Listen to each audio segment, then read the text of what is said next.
That was a good one. It like gets better every time you do it. Every time, man. Surprise! Belated birthday present. This dude's been grinding since day one. Yeah, and it's something like, who are these dipshits? Exactly. It's like, wait, what?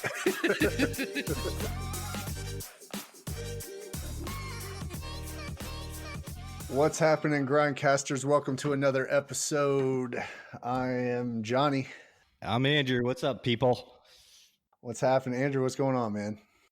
Man, you know what? Before we get going, I really got a bone to pick with our listeners. Well, okay. Yeah, it's a big deal, man. I realize the show's still fairly new. I think just like our intro said, we kind of get better every episode, almost like a fine wine. No doubt this episode is going to be a slam dunk, but you know, I'm looking at our numbers. We've had over 1,000 downloads, which is not too shabby. I'm pretty proud of that. But our listeners are doing a poor job of going on, giving us some ratings and reviews, man. You're right. We have 24 ratings, 2 reviews. Our fun level is at a 2. A 2. Yeah. I noticed that myself, you know. Shout out to 1298 Chili and Braves 420 for leaving us reviews and letting us know how we're doing. But the rest of y'all need to step it up. Give us a review. Give us a 5-star. Even though we don't deserve it, give us a 5-star. Let us know how we're doing, okay? Subscribe, unsubscribe, subscribe, follow the pattern. Come on, let's get us on the map. Yeah, we need to put up some numbers. Help us out. Yeah. If you don't want to follow us on Apple or wherever you listen to podcasts, go online. We're mainly active on Instagram at the Grind and Gain Show. You need to leave us a 5-star or don't ever listen to us again. So Johnny, let's start getting into it, man. How's everything going with you, man? How's Sarah holding up with the pregnancy? She's good, man. Tracking along. She's getting big. It's coming along. We're what's the due date? Well, it's like May 3rd, but we're hoping for a Cinco de Mayo baby. We want a Cinco de Mayo baby. Are you guys gonna all wear sombreros? Margaritas in the delivery room? Exactly. Yeah, exactly. Frozen margarita machine in the room. That's how we're gonna do it. That's awesome, man. Yeah. Andrew, I know that you've had some things going on with your family. I'm really sorry to hear about your mother-in-law pass. How's everybody holding up on your end? Yeah, man, that was rough. Appreciate you asking, but we were in Kentucky all last week. The services were awesome, man. We got to meet a ton of people that she kind of held very close to her hearts. During the visitation, it was like 3 hours, and the line was, you know, wrapped around the building the whole time. And I got to meet probably 24 kids kids. They were my age now that said that my mother-in-law actually helped, you know, raise them. They considered her, you know, like a pseudo mother to them. So it was just really cool to hear some of the stories. And she's one of the most selfless people I've ever met. She was, you know, a great nana to my kids, and her grandkids meant everything to her. So yeah, it was sad to say bye, but I think we did it the right way. And we really appreciated all the support and stuff. You know, it's kind of crazy that they always say that things like that come in threes. My mother-in-law passed away, and then I had a teammate I played college baseball with that passed away too, Shea Harris. So shout out to his family, and hopefully everybody's doing okay there. And then I know everybody knows about Kobe, and even though, you know, I didn't know him personally, but just following him all these years, and he was really deep, man, not just on the court, but off the court. He really inspired people to be better and to be great. And so I think he's touched a lot of people's lives, and, you know, he will certainly be missed. And that was a tragic accident. But yeah, we're holding up. That's good. Hey, don't you have a buddy that played with Kobe? Yeah, man, Josh Powell. He's my guy. He's my dude. You think that he would come on? Well, first, do you think he's like your favorite 2-time NBA champion of all time? Oh, hands down, no doubt about it. Josh is not only on the court, off the court, dude. Will give you the shirt off his back. He just like my mother-in-law, man. He's selfless. He's always looking out for other people. Absolutely, I think he'd come on. In fact, here he is, Josh Powell, aka the Give Back Kid. Welcome to the show, Josh. Round of Round of applause. There we applause. go. Clap, clap, Yeah. What's going on, fellas? We need some sound effects for that to welcome you properly. Yes. How are y'all doing? Yep. We're hanging in there, man. We're doing good. I mean, just like everybody, man. It's been pretty rough. I definitely agree. It's been a rough week. Like Andrew was just saying, the tragic loss of Kobe and his daughter and the 7 others in that accident. You were kind of one of the lucky ones that got to know Kobe on a personal level. You got to play with him. You saw him at his peak. You worked, you traveled, you hung out with him. How does this affecting you? How are you holding up with everything? It's crazy because the same thing y'all were saying, how everything seems to happen in threes. I actually, a couple months ago, lost a brother of mine, Andre Emmett, another NBA guy, another hooper, just a great brother, a great father, great person. He was his life was taken. Somebody tried to rob him at his house, and after that, Damn. I think it was like a couple weeks later, maybe like 2 weeks later, or something. It was really close. But Anthony Grundy, who was my OG at college, was a senior when I was a freshman. We got really close. We've played on the same team and against each other for years. To go after that, his uncle stabbed him to death at a family function or something like that. Wow, And that's then, crazy. obviously, the situation with Kobe, which, my birthday was literally Saturday. And then coming off of that, Sunday, I'm in the middle of training.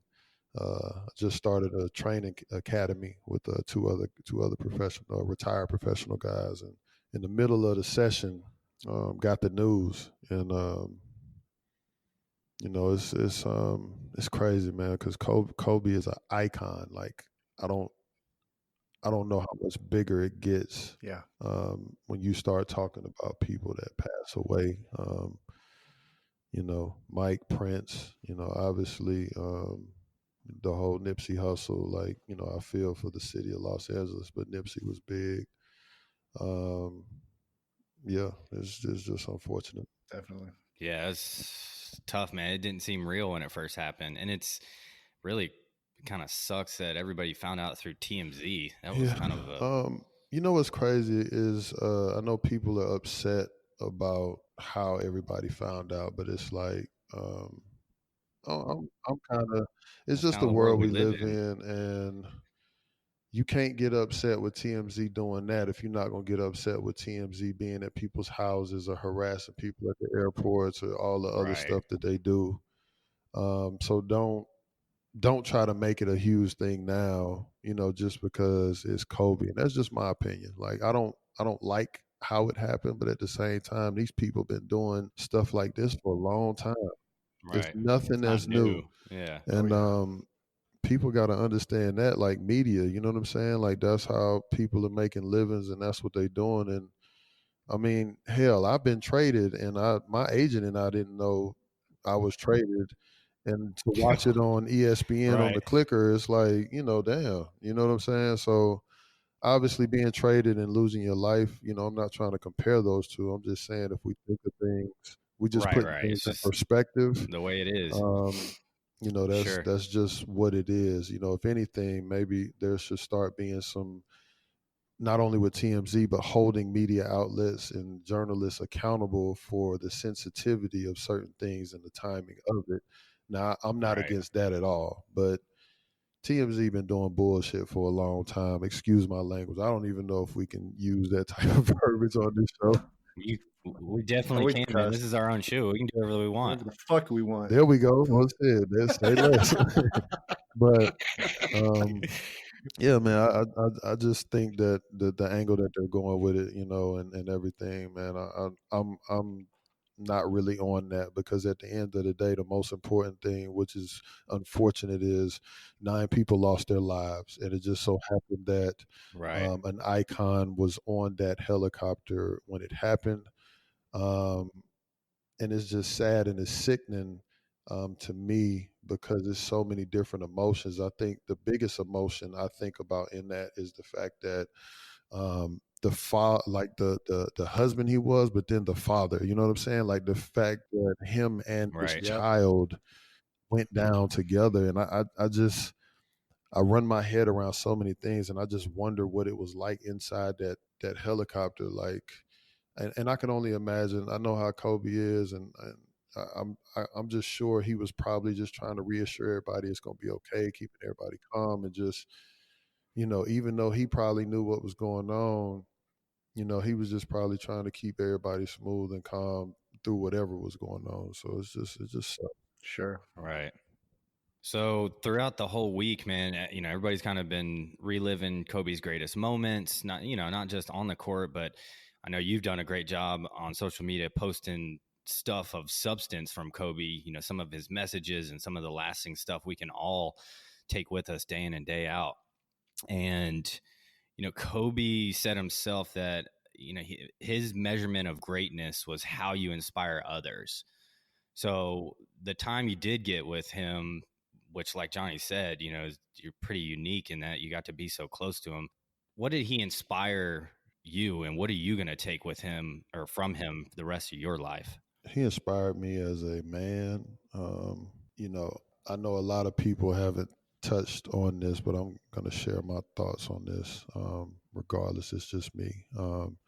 When I look at his career over 20 something years, obviously there's 2 different phases of it. You have number 8, and then you have number 24. And number 8, a lot of people say they weren't really a fan of. They were saying how selfish he was, how he was an asshole, very to himself, this, that, and the third. And to see the transition, especially after the case and everything that went on with that, and how he basically rebranded himself so good and so great to a point where people, and I'm saying this respectfully, but it's like they damn near forgot about the case. You know what I'm saying? Right. Because of how they viewed him, not only as a player, but then as a father, as a husband, as a friend, as a brother, just how he started to show up for people in a different way moving forward, how he was being more open. Right. Yeah. He was being more open about his challenges and adversities, and just him sharing knowledge of the game with other people. Like, the list goes on and on and on. So that's one aspect of it. Just as a man, as a husband, him being with Vanessa since they were like kids, and all the things that they've been through, the different transitions and all of the challenges, all the good, the bad, just how they went through that, and to still have that love for one another, I think is truly amazing. I also think, as a father, he made a tremendous impact on my life, to see how he was with his kids. I mean, I just posted something on my social media the other day. It's like a clip, and he just talked about, how he always tried to be there for his kids, and he could be somewhere, and if it was somebody's birthday, he gonna hop on a plane, go celebrate, then come back and join the team. And I mean, he was just all over the place, man. And being that it's only him, just everything he was able to do, because he knew the importance of it, and the importance of his presence being where it needed to be, and he was able to have that balance. And I mean, it was just a well-rounded bit of tutelage that I was able to get from a man like Kobe. Yeah, I mean, he's definitely known for more so on the court for being like a relentless guy. It sounds like in his personal life, he was relentless in his love and affection for his family members and stuff like that. But on the court, his relentlessness kind of raised the game of those around him, and is kind of, now everybody refers to it as the Mamba mentality, Right. And what does the Mamba mentality mean to you? Oh, I just think zero fucks, man. Like you That might be the best answer I've ever heard. it's just a level of like showing up and competing and the compassion and the passion. And he was determined to be great at everything. Like, does not like to lose, a true competitor. Um, just not seeing nothing like that, man. It's just incredible, like to have that mindset. And I think that when you see a lot of the people that he was close with or he resonated with, he felt that they shared that. And it had nothing to do with your skill level or your profession. It was just, again, that mindset. We can take that mindset anywhere. You can take that mindset as a parent. You can take that mindset as a husband or a wife. You can take that mindset as an entertainer, as an athlete, as a doctor, as a lawyer, radio personality, whatever. It's just something that you can have with you that can carry you to so many different places, man. It's just a level of greatness, Mhm. and that is the type of the type of man that he was. Um, he just didn't give a fuck, man. And he's gonna do him, and he's gonna do him in such a way, man. It just you can't do nothing but get that energy from him, and want to raise your level up no matter what it is. Sure. So what was the first time you realized you were working alongside and practicing against and playing with greatness? Those practices, the games wasn't shit. And I know that sounds crazy, but I think that if you start listening to people and really start owning into their experiences, it's not what we see when the lights are on, it's what you see when the lights are off. Right.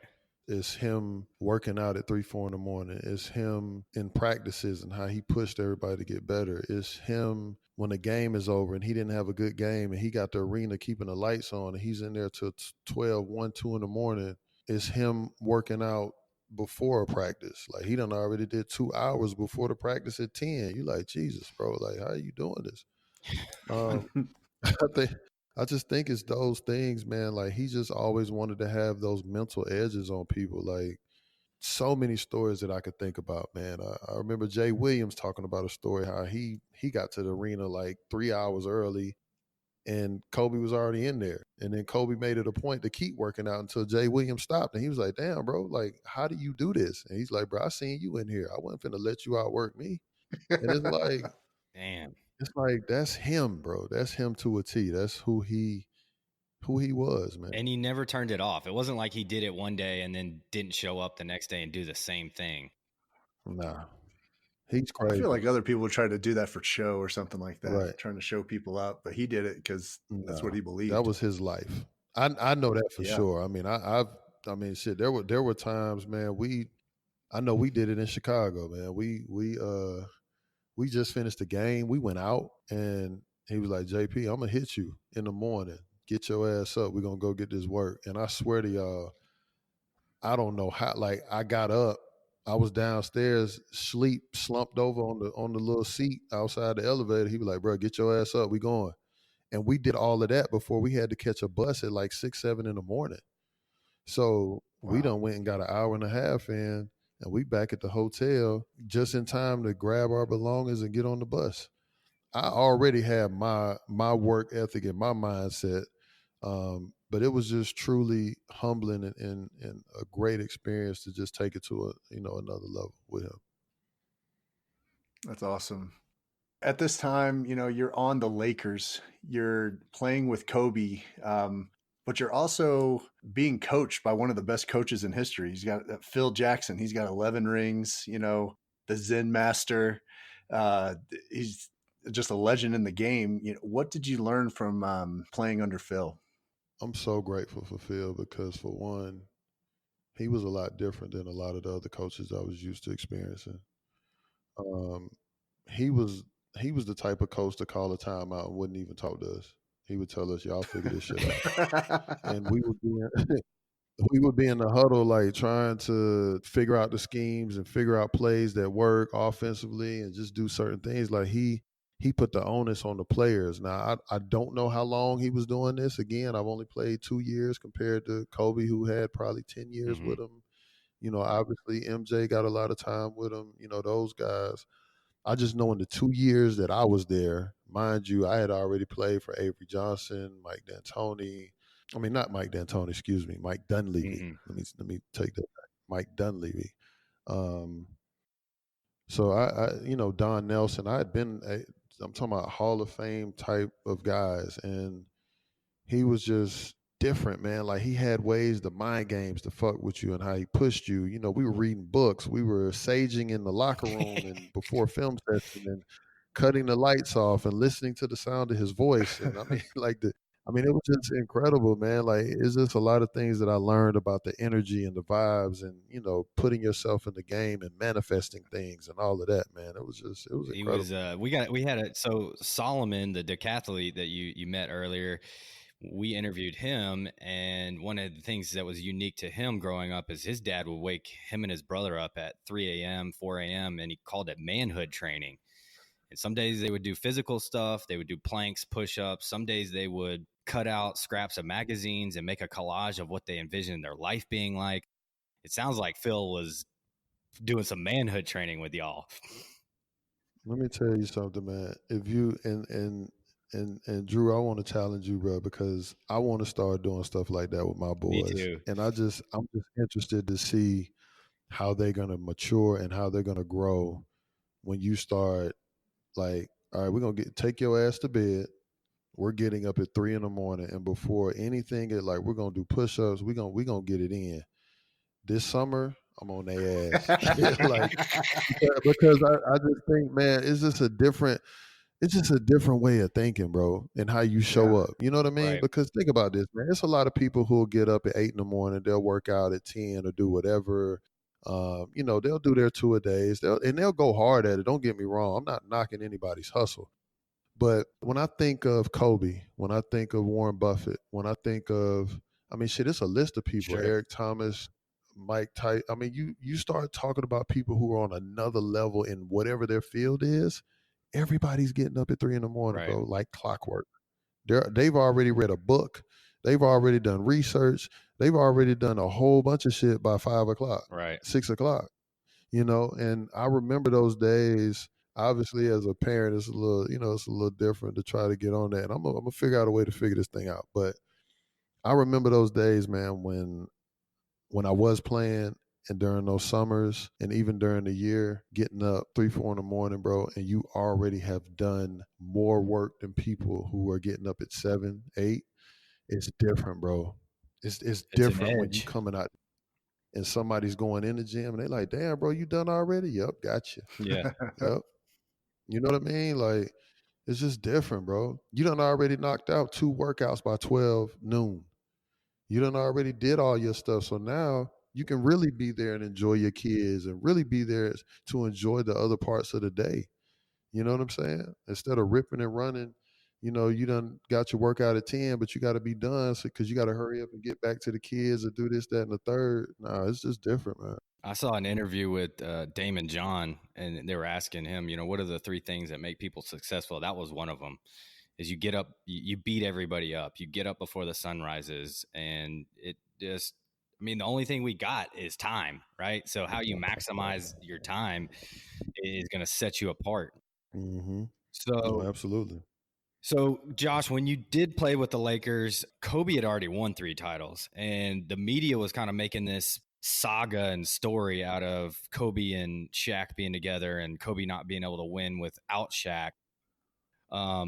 What was it like? We lost to Shaq that year, by the way, too. I was really tight about that. That's supposed to be really my 3rd ring. So I just want to put that out there, man. Like, I didn't mean to hit a sore spot. God bless David Stern at the time, who was the commissioner, man. But I really feel like the league pressed some type of button, and they just, that ring went from being on our finger to off. Because there's no way, bro. We're up 2-0. Game 3, we're up 15 with like 3 minutes to go. And it's no freaking way D Wade averages And hey, D Wade, no shade, bro. I'm just saying. I watched all of those games, bro. It's just crazy. There's no way, bro. That man averaged 20-something free throws the last four games, and they ran off 4 straight after Mark Cuban publicly was like starting to plan for the parade and do this, that, and the third. Come on, man. Come on, man. Y'all here to hurt my voice, man. That's not cool, bro. You're not. That one's not dying anytime soon. Oh, man, because here's what's funny, and I know we'll get back to the question. I just had to say this real quick. But remember the controversial call with Draymond Green the year that Cleveland won it? Yep. And D Wade sent out a post, and he was like, "Man, this reminds me of 2005 when we won our championship against the Mavericks. It's a controversial series, and blah blah blah blah blah." And it's like, bro, you know damn well something wasn't right with that. But anyway, right. So what was it like being an LA Laker? I mean, that's kind of like being a New York Yankee or a Dallas Cowboy. I mean, that's an iconic, globally known sports organization. Facts. It's like being, I don't know who would you say was probably one of the biggest bands with the Beatles or the Beatles, Johnny. Iconic groups. Yeah. Probably the Beatles, right? Something like that. I would think so. Beatles, yeah. Elvis back in the day. Michael Jackson and Michael Jackson. That's a good one. Or NSYNC when they first, Backstreet Boys. Like, yes, bro. Like that's how it was. No matter where we went, what we walked into, it was like purple and gold everywhere. When you're in LA, people got that Lakers symbol tatted on them. Yeah. People are naming their kids after players. People are, bro, it's real deal. Real deal. You know what I mean? So it was an honor being a part of a tradition and organization like that. That's awesome, man. That's pretty unique. So your road wasn't easy, and I kind of wanted to backtrack. You were born in Charleston. You went to high school, South Atlanta at Riverdale, and then you played at NC State. Can you tell our audience kind of from college on? Because I remember we talked about how your coach wasn't really in your corner, helping get from college to the pros. Can you dive into that? Well, just I think I might have said this before. I know a lot of people were kind of wondering about that story, but basically, I just wanted to test the waters coming out of college, and I didn't really feel like I got the support to do so because I knew that for one, as a freshman, being able to accomplish what I accomplished. But then for whatever reason, like toward the end of the year, Herb sat me down, wasn't really playing me that much. Ilian Eftimov, was his somebody that moved ahead of me and, all good. You know what I'm saying? So that summer going into my sophomore year, like I added weight, I added strength, I added skill set. I was shooting the 3-ball. I was like in the gym heavy. Like I was on some different shit. Like they're not going to deny me my sophomore year. And it's crazy because I worked my ass off, went into training camp, bust everybody's ass, and then still the first game, he started Ilian. And it hurt me, and unfortunately for Ilian, he ends up getting hurt the first game, which cost him, his sophomore season because he tore his ACL. So then they had to play me. And then it was a lot of back and forth throughout the year. It was like I'd have a crazy game one game, then he wouldn't play me that much the next game. Then I have a crazy game the game back, then he wouldn't play me that much the next game. It was just all kind of ups and downs, man. Just bullshit. And I'll never forget, man, that you can call my mother, love her to death. I called her around Valentine's. Was it? No, it wasn't Valentine's. It was like I think end of January or something like that. Because we still had like a couple weeks left in the regular season before you get the tournament play, and then obviously you want to get the NCAA. And I said, Mama, I don't think this thing is built out for me. I want to quit. I know you're sick. I'd rather just come home and take care of you because I know my mom was going. My mom has fibromyalgia. She's got all kind of stuff, and she just well, not recently, but I think the last year or so, she had just got lupus. So, but at the time, I was just, on the phone with her, just an emotional conversation, and she cried to me. And I know this is the first time I'm telling anybody this, but she cried and she was like, "Son, you work way too hard. You don't let no damn body take away your dreams, your goals, or anything, man. Like, you need to go out there. You need to show them what time it is. You need to bust their ass." Like, this is my mama talking to me. You know what I'm saying? Like, just grilling me like the meanest pep talk, but with tears all in her eyes. It was just real emotional. I said, "You know what, Ma, I got you." And I remember the next day we played against Duke, and she barely, her barely played me, but like in the time that I did get, I think I went like 6 for 6 or 7 for 7, and had like 14 and like maybe 7 or 8 or something like that in the time that I played. And it was like from there on, bro, all I saw was red. I was coming in practice every day. I was like, "Well, y'all motherfuckers are gonna feel me today." Like, on everything. I don't give a fuck who like it, who don't. I'm talking bit boy shit. Like, I was just on some other shit, man. And I ended up, I think I finished the season averaging like 17 and like 8.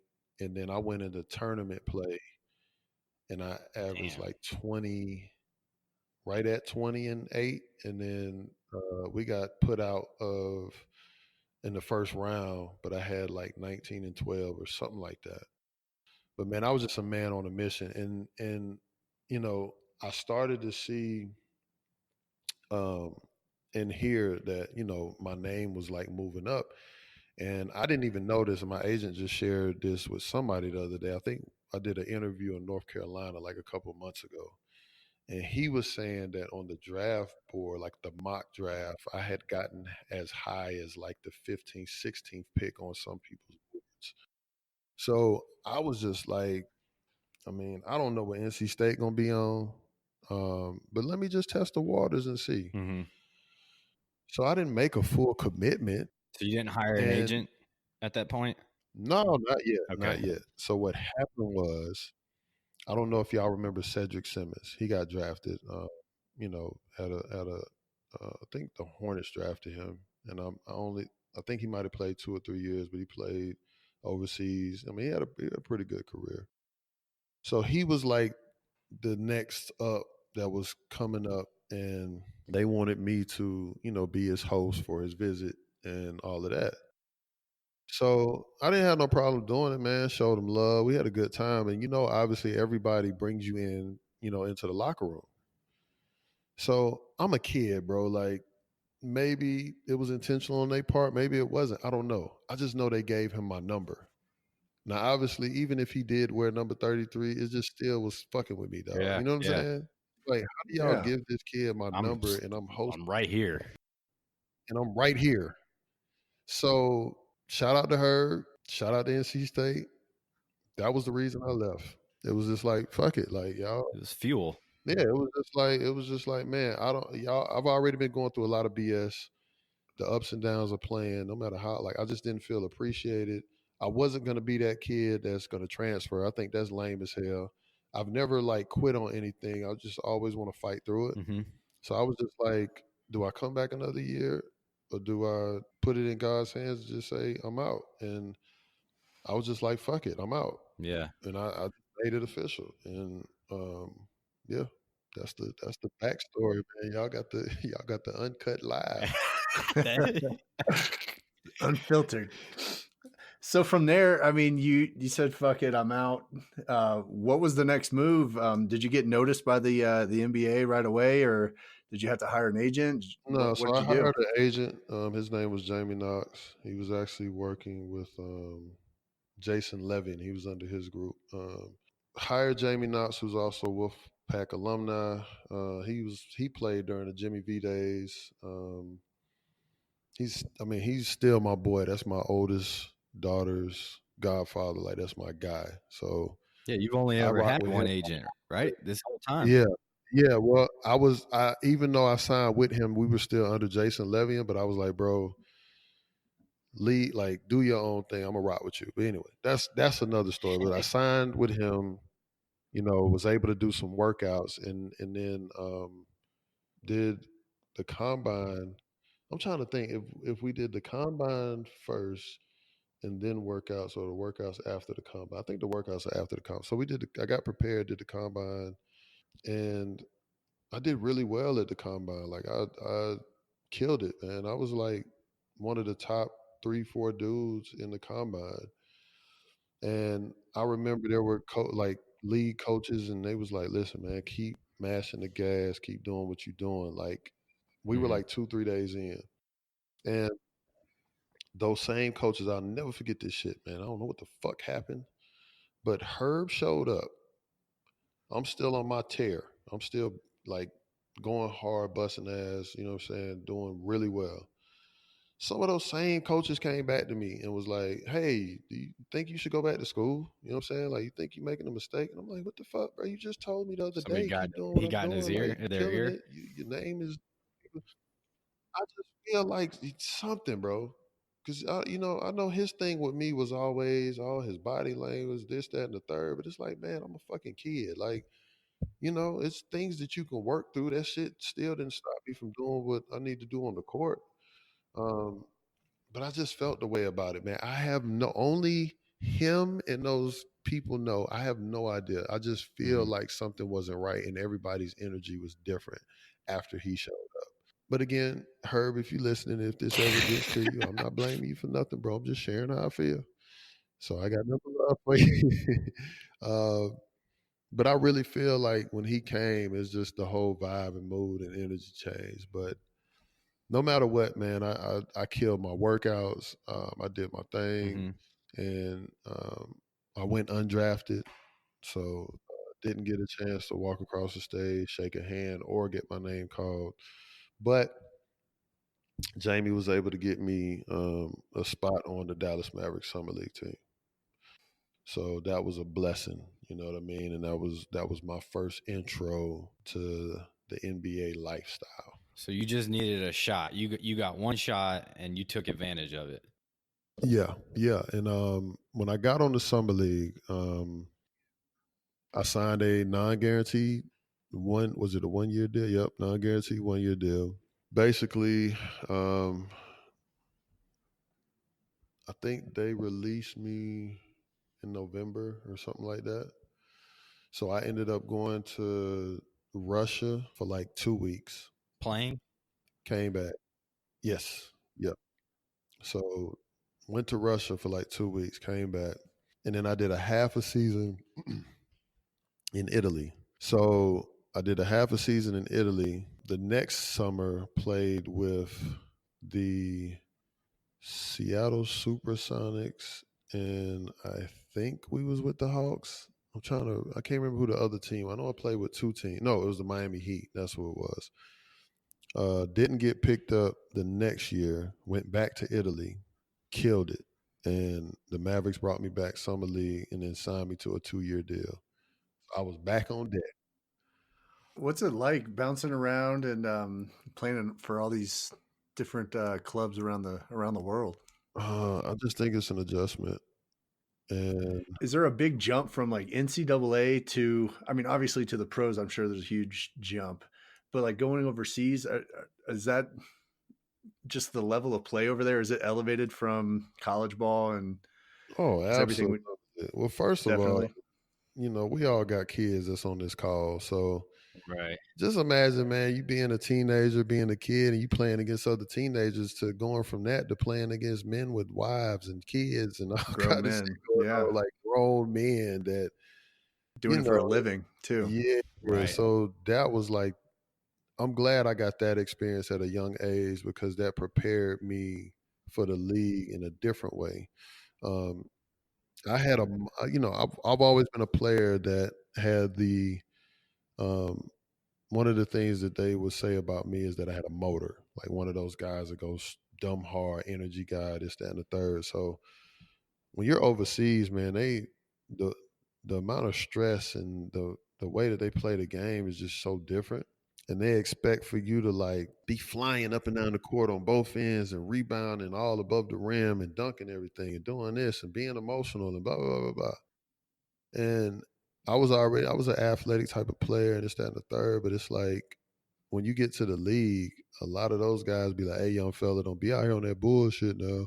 Don't be out here running around going all crazy. Bro. Calm down." Like it's just different. So it's like having that edge, you know, when it's in transition and you take off running and they like, oh, young fella, like, damn, slow down. Like, and it's like, you know, it's like when you transition into that league game, it's like a different level of patience. It's a different level of pace.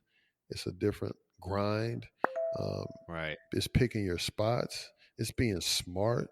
It's, you know, playing the game of basketball. Your IQ, like, it's just a whole different thing. It's like college to pros. You still got that transition of playing against grown men, but it's like that European style, which is more of a team game. But it's like the things that they look for and how you are, to going from that to now NBA guys who are the best in the world and adjusting to that. And then it's like now I'm teammates with Dirk. I'm teammates with Jerry Stackhouse. I'm teammates with Jason Terry. I'm teammates with, you know, Josh Howard, Marquise Dent. Like, just it's just different. How do you think going overseas and I mean, you've mentioned a bunch of hurdles you had to bust through. How do you think going overseas and I mean, I'm sure you became culturally aware, you know, being almost in a new world or across the entire, you know, across the ocean. How do you think that prepared you for coming back to play in the league? For one, when you go through something and it makes you really humble. Mm-hmm. When I was overseas in Italy, man, believe it or not, I had gotten locked up over there.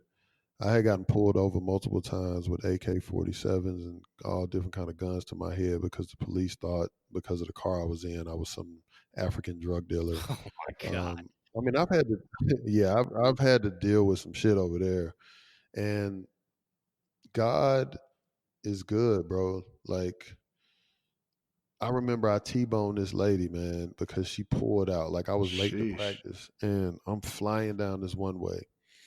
I don't know what made this lady pull out, bro. But like I'm going 60, like 70, and she pulls out, bro, and I smash right into the side of her, like head on.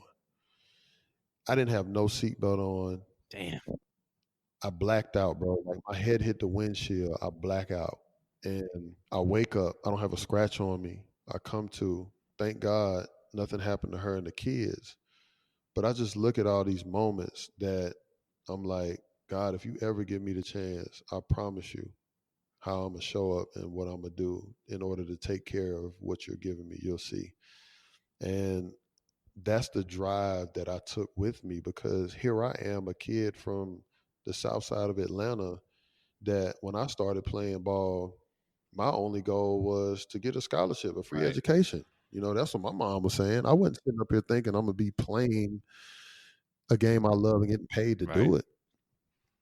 It's humbling, bro. Like, this is something that we all dream of, and it's like putting on the tights. I'm gonna break this down.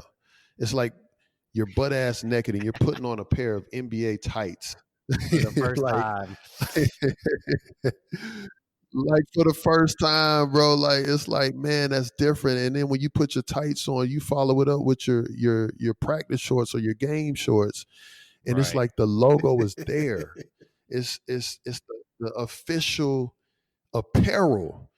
And then you sit down in your chair after you put your game short, whatever, your practice or your game shorts on. Then you sit in the chair. Now you're putting your socks on, right? You're putting your socks on. Now you lacing up your ankle braces. You slide your shoes on.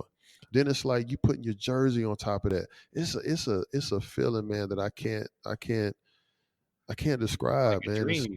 It's definitely like a dream. And then you tripping because when you look across the room, you're looking at guys like Dirk, Steve Nash, Jerry Stackhouse. You know, you got Avery Johnson walking in as your coach, or, you know, Don Nelson or whoever. Like, and it's like, oh, I'm here. Right. And then you go from that to, you know, an arena full of 20,000 people. And then casually you'll see a Jay-Z or a Beyonce or a Denzel or, you know, who's that guy? Why is he? Oh, that's the guy who made up the trailer parks, or that's the guy who invented this, or that's the guy who fucking did this for Microsoft. And you're like, what? I'm in the room with billionaires and millionaires. Like, bro, I am from the south side of Atlanta. You hear me?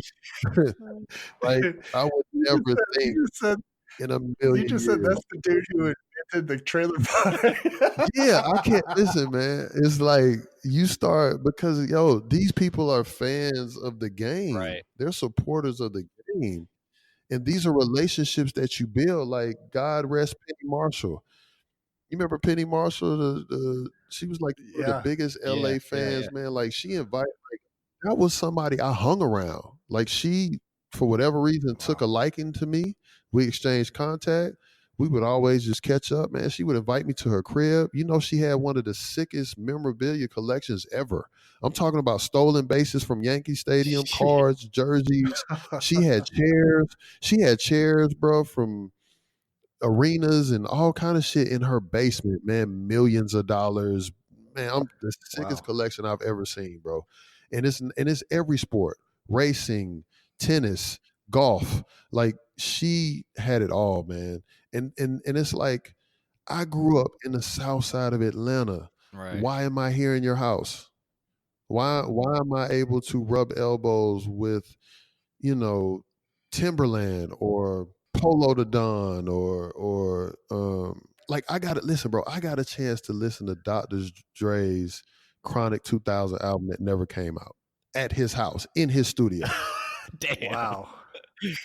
Like, I got those type of stories that people, you know what I'm saying? I'm blessed, and people were fucking with me just because of the person I was. And yes, I know that the purple and gold or the Mavericks uniform or Golden State uniform got me in a lot of rooms that I normally wouldn't get in, but then they saw past that when they were like, damn, bro, you cool, bro. Like, that's what's up. I fuck with you. That I'm just like, that's the part that's trippy to me when I start thinking about where I've been and the things that I've been able to experience in my life that this game has given me. We were just talking about kind of playing overseas and then that transition to the NBA. Back overseas, like, I mean, you played, I don't even know how many different countries here, but what was your favorite place to play when you were bouncing around over there? From an atmosphere standpoint, nothing is like Europe. EuroLeague, nothing. Even the NBA Finals, the atmosphere. Think about this. I'm in Greece playing with Olympiacos, and y'all can look this up. You can Google it and see. But look up those Olympiacos Panathinaikos battles and see how the fans are when you're in an arena. They got to put a net up. Damn. To protect the players. I don't think y'all hearing me, bro. You're in an arena, right? Listen, one of my close friends got shot in the back of the head with a flare gun while he's shooting free throws. What? They're throwing quarters. They're shooting flare guns. They're lighting bombs. They're fighting, bro, in the stands. Listen, the Europe shit, right? On everything I love. When we would play against each other, they would have so much police security. We'd have to get an escort. We had snipers above the buildings. We had so much protection because it was so crazy during that time, it's like bro. Street hooligans. Wow. Like, we had one time so we played them in a neutral setting for the Euro Cup. And their fans was on one side, our fans was on the other side. What separated the two was police presence all the way up through the middle. Jeez. So police had to be in the middle to separate all the fans from each side.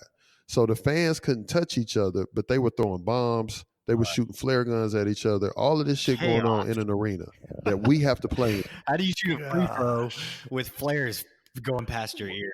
Hitting you in the head. Focus. I'm telling you. So the crazy shit is, I'll never forget this shit. A fight breaks out, bro. The police just start beating the shit out of everybody in the stands. So at the time, and Andrew, you can ask Lauren, right? The mother of my kids, right? Bruh, they beating the shit out of these people, and they didn't have nowhere to go. So they're trying to rush the teams out. I happened to see what was going on, and I literally stayed in the arena to help like the families and the friends that were in our section to jump off of the stands onto the court to where I was at to get them out of there because the police was going to beat their ass, dog. Oh, seriously. They were whooping people up against. So you know how like the NBA arenas, they have those things that kind of stop people from like falling over or whatever, that you kind of like can lean on them a little bit. I don't know what that's called, like the little rails that's on the. So that's what they were beating them up against. Oh my gosh. You see what I'm saying? So they were, the people were like piling up. Yeah, they were like pinned up. And I saw, like, it was just so many memories, man. I just say all that to say the atmosphere, the things we had to deal with, man, it builds you like no other. It's just certain things and certain energies that NBA arenas, man, that shit that be going on in the league arenas is nothing. Because I done been a part of fights. Think about this shit. When I was in Italy, both, like, you know, a lot of these teams are owned by mafia and all that type of stuff. So just imagine a brawl breaking out, bro. And you got mafia, you got oh man, listen, bro. Your life is on the line, brother. That's crazy, man. And you being a part of all this shit, and it's like when people see me or they're like, bro, you so quiet, or why, you know, you just seem just so unbothered or so. And I'm like, man, if y'all really knew the type of stuff that we go through to provide for our families, you know, our loved ones, you would have a better understanding, man. It's not just a game. Right. You know what I'm saying? It's like you're in another country and it's a lot of things that are going on. And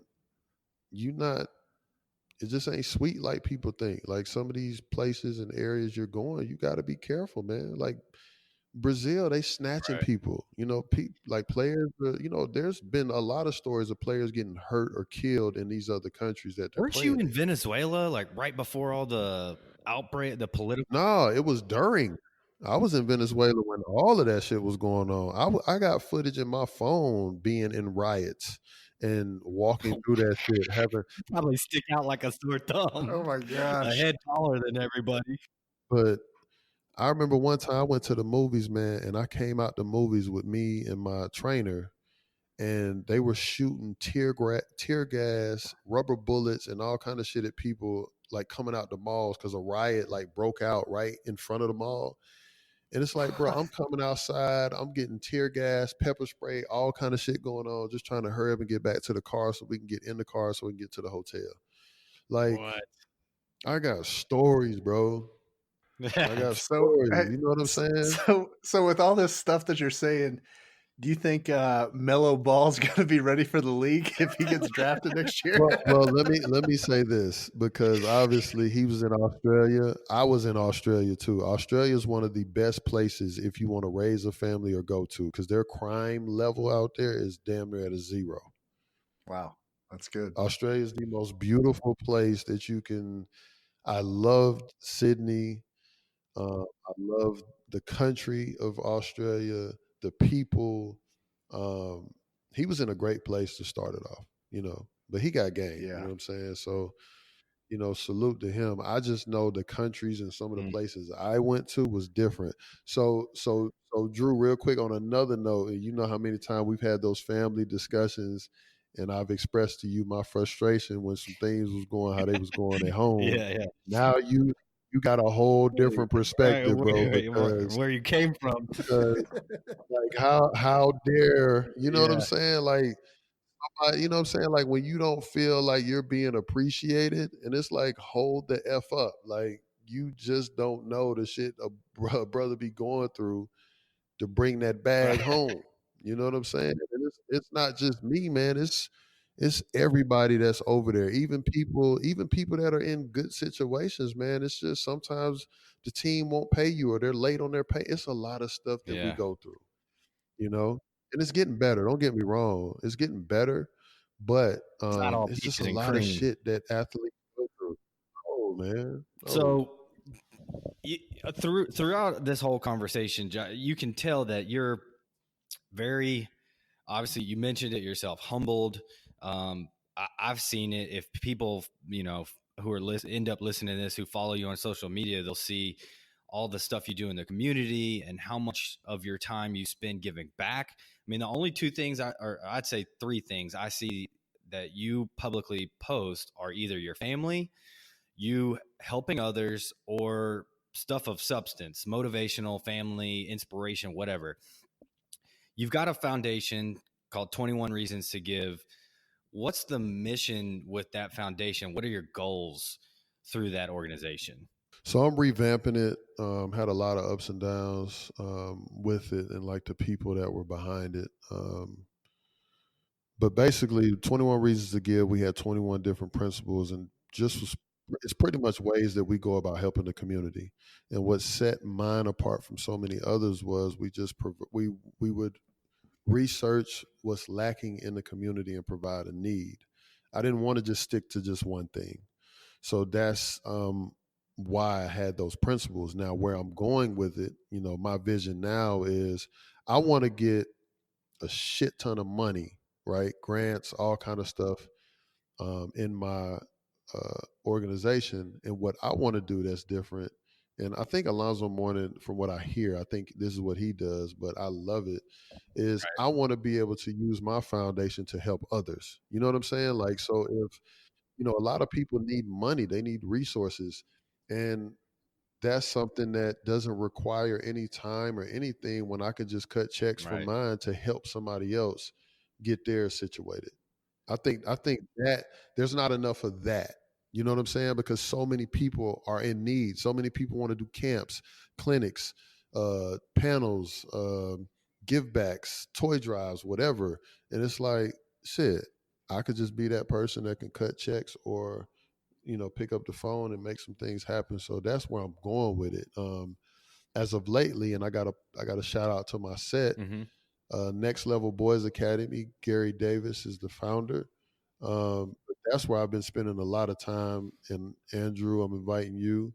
And if you can make it, anybody else can make it, come on through. But I know you're here, so I want to invite you down to come check it out.